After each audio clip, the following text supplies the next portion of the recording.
Speaking of upcoming projects, we're going to be doing one here on this guy. You know what we got to do? Transmission. 4L80. Not happy. Me or the transmission.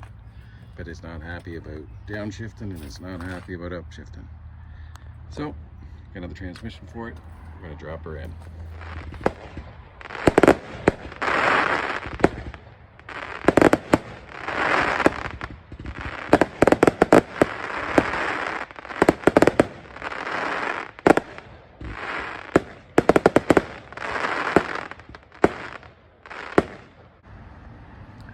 So before I put this transmission in, knowing that it's used, I'm going to take the pan off. We're going to have a look inside. I'm going to change the filter and change the fluid. Right now it's full of fluid. I pulled this dipstick tube out. When I did that, it started flowing out. So that tells me it's full. Fluid looks super clean there. I'm not big on putting in a used transmission, but in this case, because it's an older truck, I'm going to take a chance. He said it was rebuilt, and the date code on this torque converter is good, because that's 2016.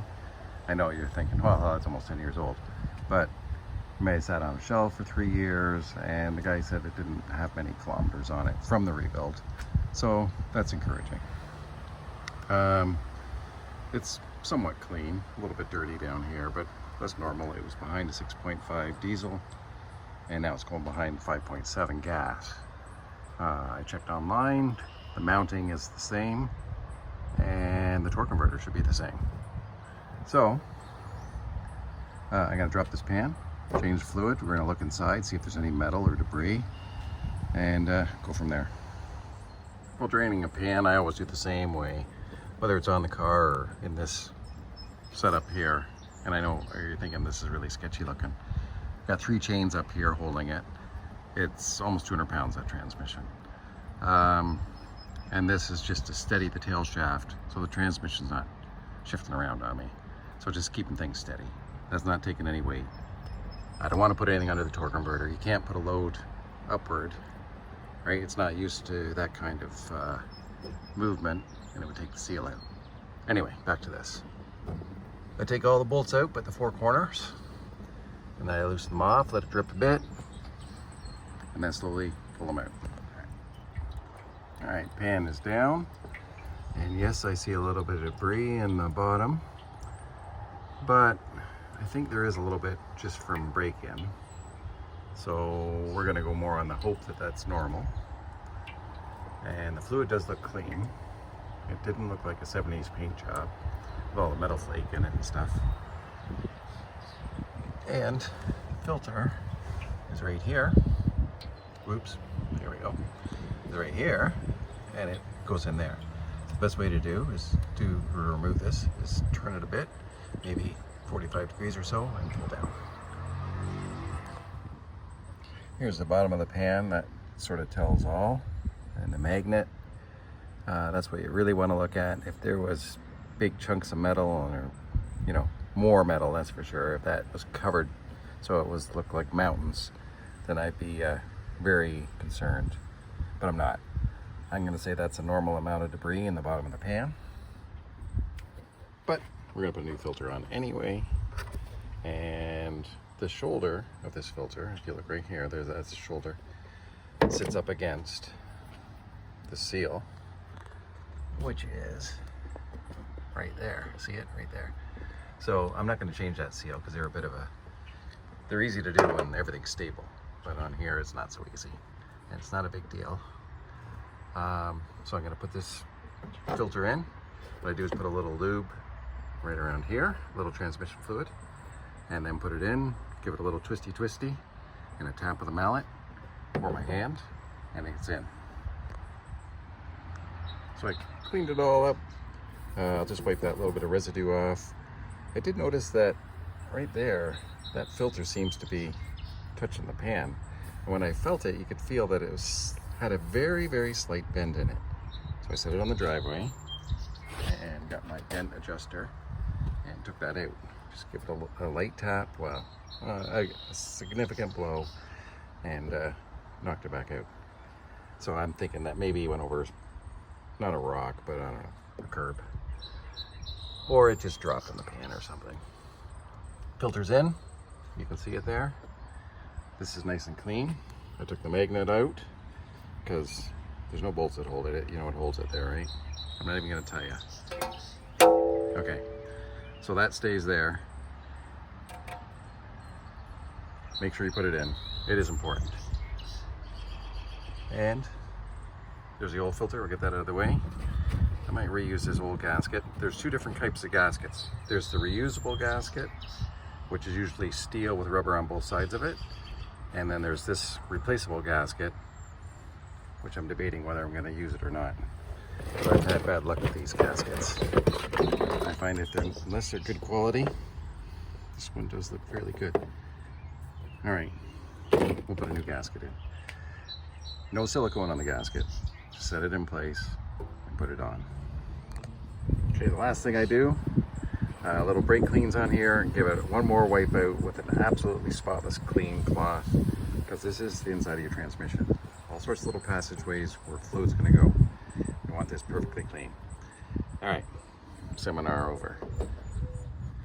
All right, so working under here, to remove the transmission, we're going to remove the drive shaft, and to remove the drive shaft, we got to remove this hanger bearing.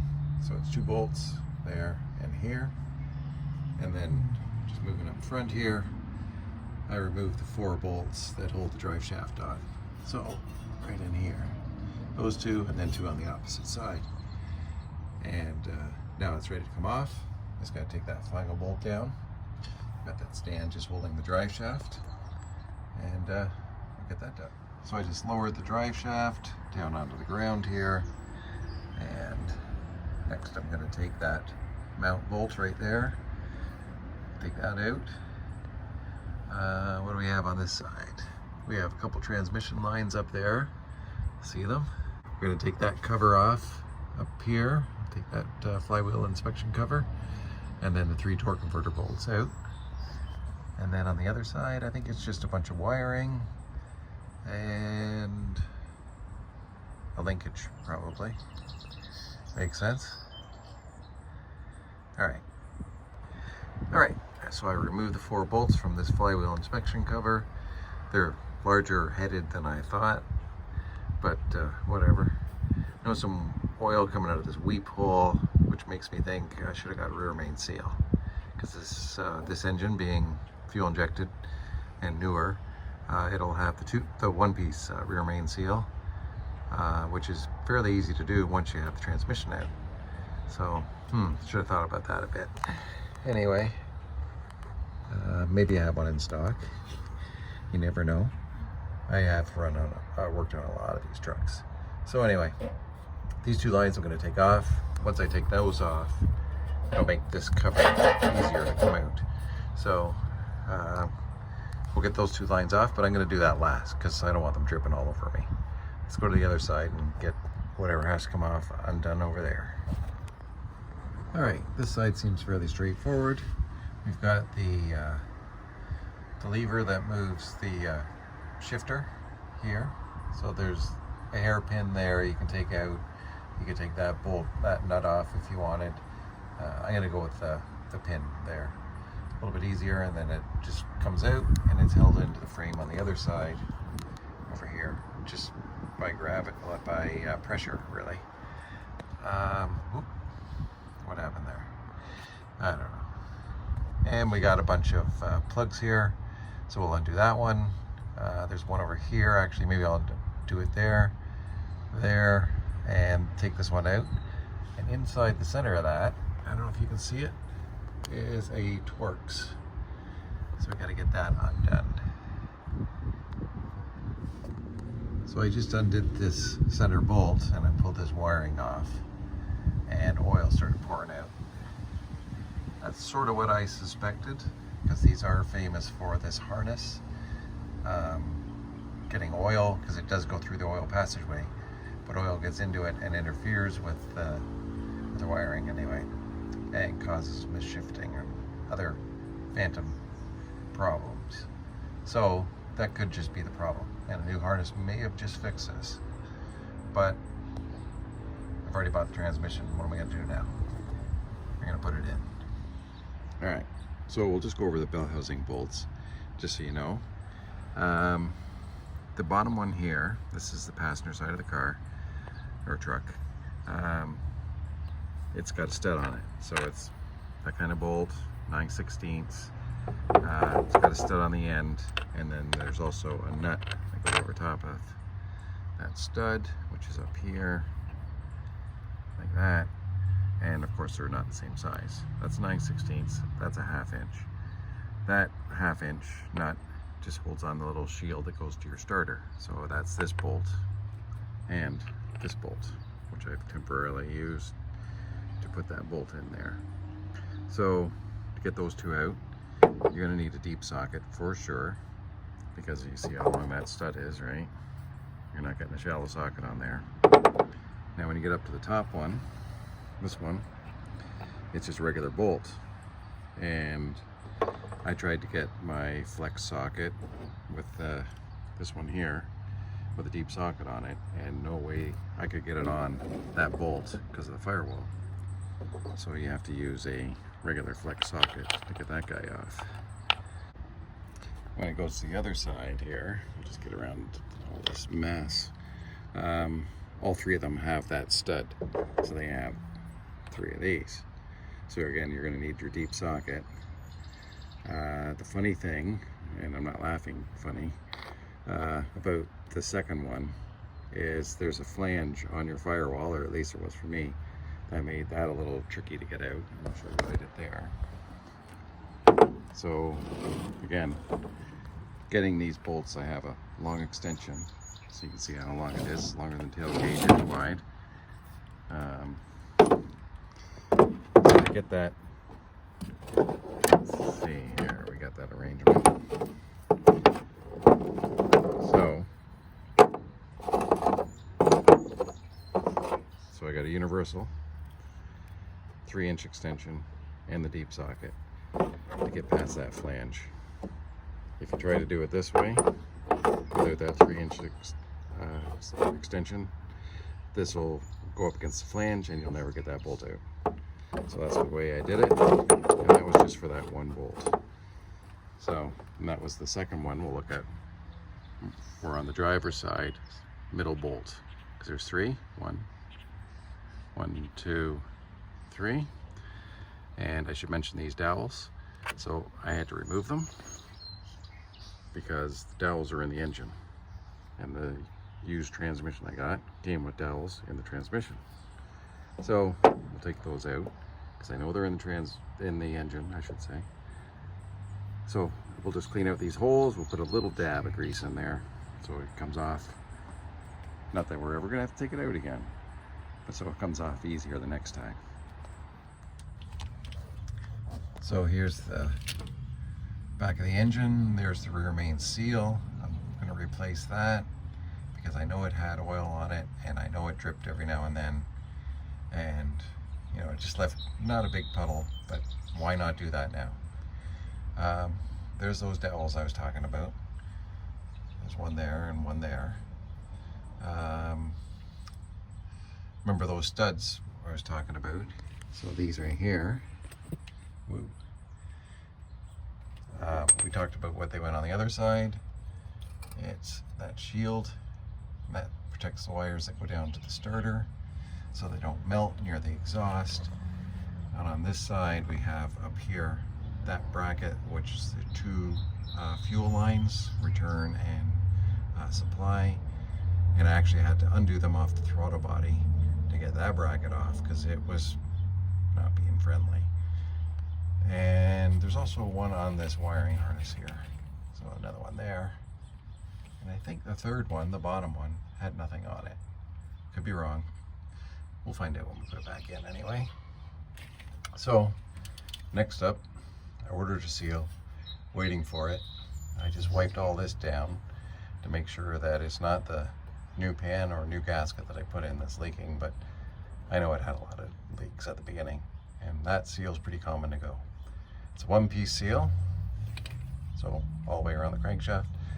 You got to pull it out and put it in straight, and we'll take note of how flush it is, because when I put in the new seal, I want to make sure it's in the same position. All right. Here's something to know too. If you ever heard about the ground strap on the back of the engine, which is right here, and where does it go? Oh, it goes nowhere. So that can actually make your engine run a little bit rough if you don't have a good ground. So I know I've already added another one on here.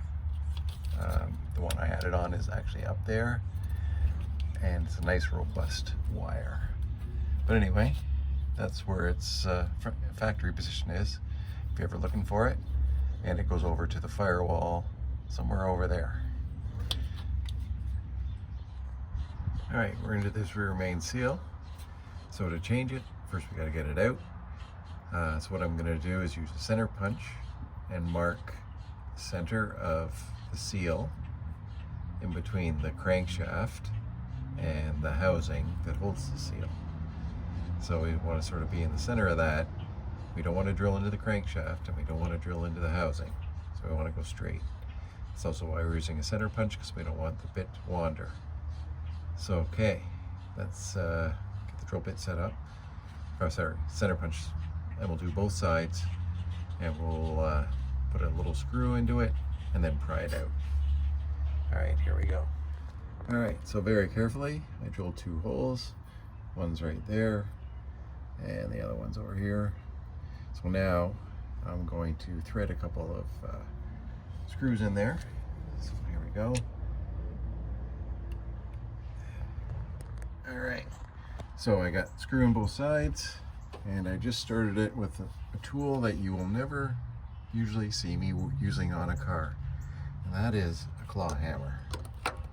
They belong with lumber, and I had to actually go over to my tools for lumber to get this thing. Anyway, it's perfect for this, so we're just gonna pry, and yep, I can see that it came out. Can you see it's further out now? It was flush. I'll do this side again, and boom, there's our seal out and dripping right onto my drill. All right, so now let's get the new seal and put it in. But we'll make sure that I did drill straight, and I did not nick the crankshaft or anything like that. Silly. Yeah, looks good. Okay, seal is out. It's all cleaned up. Got the new seal here. I put just a dab of oil just on the lip here, just right here, all the way around. And now I'm going to put it on the crankshaft, because it goes on there a little bit first, and give it a little bit of a rotate as I'm doing that, just to make sure that that seal is seated properly. And then I'm going to push it in. Seal's about halfway on. It's nice and straight. I did rotate it, like I said, when I put it on. So I put it on the shaft, gave it a little twist, and it just fell right into place. Went about halfway, or maybe a quarter of the way into this housing. And now I'm just easily tapping it. And I do mean tap the seal all the way around. And just to finish it off, to make sure that it was perfectly flush, I got the old seal, that's one of the holes in it, remember? Put it over the crankshaft, and I just tapped, so now I'm not tapping on the seal, the new seal, I'm tapping on the old seal, and just gently tap all the way around on here. And you can see that I got it nice and flush. If anything, it's a hair countersunk behind this housing, which is where I want it. So, very good.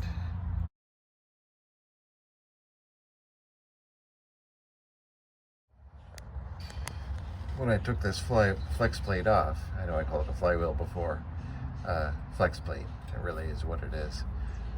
These bolts, some of them, someone over tightened them. I think Hercules himself worked on this thing. I heated this one up with a torch 3 times. Turn it cherry red before I could get this thing out. Holy cow. Anyway, I noticed that the new bolts are just a shade longer than the old bolts. Let's go down here on the ground. But I did make sure that they do fit in the hole all the way, and we're going to rotate it and everything just to make sure that nothing's wrong there. But I ordered them by application, and you'll see it's got a funny head on it. All that is a 12-point socket. It's not really that funny. And we're also going to put Loctite, which came with a new set of bolts. So we'll get those on and tighten them up. Torque them down to 75 foot-pounds is what I looked up. So we'll go with that. Alright, so here's how I put the transmission in. Used a motorcycle jack, jacked it up, transmission sitting on there. Just to be extra cautious, I put a strap here on the back and hooked it down onto, right onto there. I've now got it in place. I got all the bolts in, or all but one of the bolts in, and 3 of them are tight. So I'm in a good position. I'll get this cross member in, and that's probably it for today. Hanger bearing is bolted up. The other end of the drive shaft is bolted up in there. We'll just spin around here to the front, and what I'm doing is changing these bolts, because behind the drive shaft, when I was laying on the ground, were these 4 bolts. And although there's nothing wrong with these, I'm going to put the factory ones back in. That's just the kind of guy I am. Anyway, 3 are done, 1 to go. When you're putting your U-joint in, make sure that it's sitting inside of that little tab there. That's to keep the U-joint aligned properly. There's one on each side. Just make sure that that cup of the U-joint is inside of that. So here's the old line that I removed, and you can see why. It's got lots of rust and pits, and it's not long for this world. So, like, look at that corner, just waiting to blow. So I got another line. Like I said, I got a big long piece. I tried to bend the one end, and I ended up kinking it, so this is the second end. I just took a little more care, I guess, and got it bent to around the same shape. Let's see how good I was. So not bad.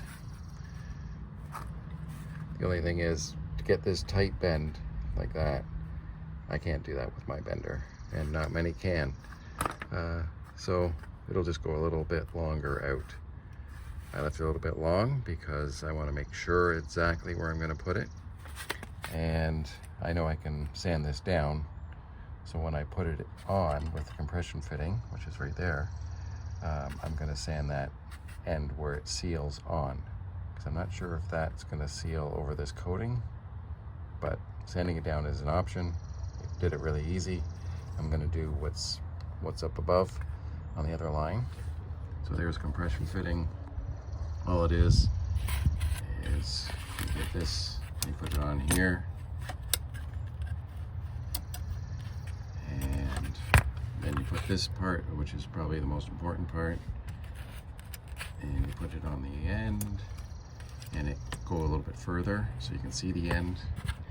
Now you want this line, that end, to seat in the very bottom of that, where you can see that shoulder. So you want to make sure that that's pushed all the way on. And then you can wiggle this on and tighten it. As you tighten, this is sort of a one-time use thing. That second piece that we put on, this piece here, will tighten down on the line and seal. So your seal is actually between that and there, like that. So anyway, we're going to slip that guy on, and I want to make sure exactly where I'm putting it. So I'm going to line everything up. Well, this is part of the fun of working outside, is when it rains, there's puddles. And of course the bed's filled up with water and it's dripping, and it will drip for the next 3 days. So every one of those drips that hits you feels like a dagger. Anyway, we'll get back under this side. I got my rolly creeper here, so I can roll over top of that water. So everything's on here. We were talking about that bottom bolt there. Nothing goes on there. All right. We'll back up to this thing here. Right here, that's a spring, and there's a nylon bushing that fits into the frame, and that should move back and forth like that. Just has a little bit of play. That bushing was seized in one position, just filled full of rust. So I gave it a good cleanup and put some grease all over it, inside where it rides and everything. Did the same there, just cleaned it up, a little bit of WD, and then a little bit of grease on there. And finally, when I put it in the transmission, again, a little bit of grease where it makes contact and around that pin. That way, if I gotta take it out again ever, it's easier. Not that I'm planning on that. Now, I ran the wiring down the transmission and noticed a bit of a problem. That connector with the torque screw does not fit that plug. So, after a little bit of hunting, I found the right plug. No screw in the middle anymore. It clips on, and then when you want to take it off, there's two bumpy areas, serrated or whatever you want to say, and you just squeeze them and pull it off. So anyway, this is an update. I counted how many wires are here. There's 12. I counted how many wires are on the old one. There's 13. I cut one.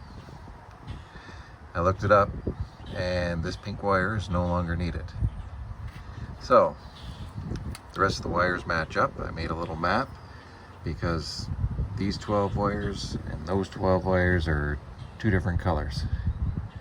So some of them the same, some of them aren't. So we're going to connect all that up and fill it full of fluid. Everything else is done.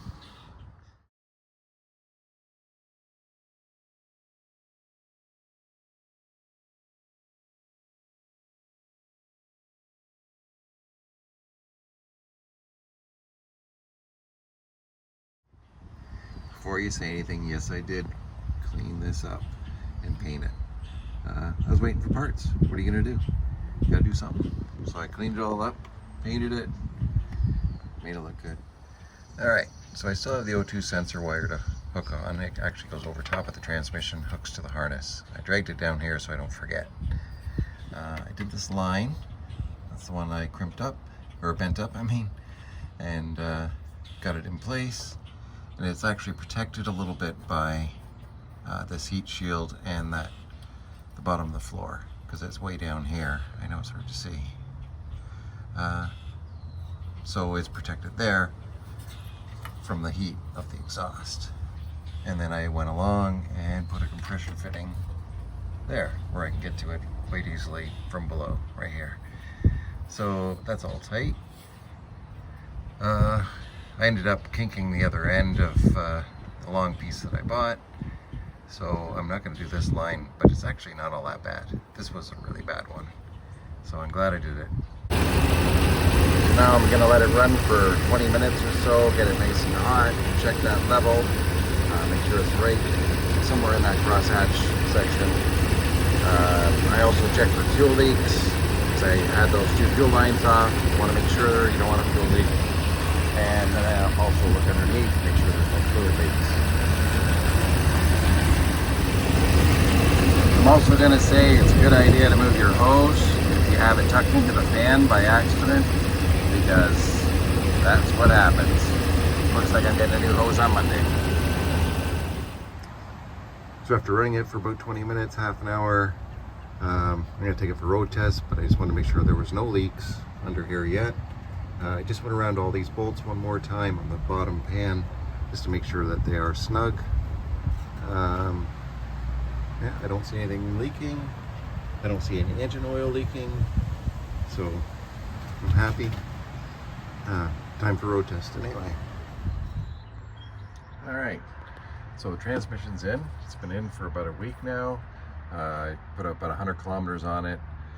Checked the level of the fluid. and it's sitting perfect. I looked underneath, there's no leaks. I'm really happy with this truck. I think I've now worked all the bugs out of it, and look forward to driving it. Hope you enjoyed this video. Like, share, subscribe.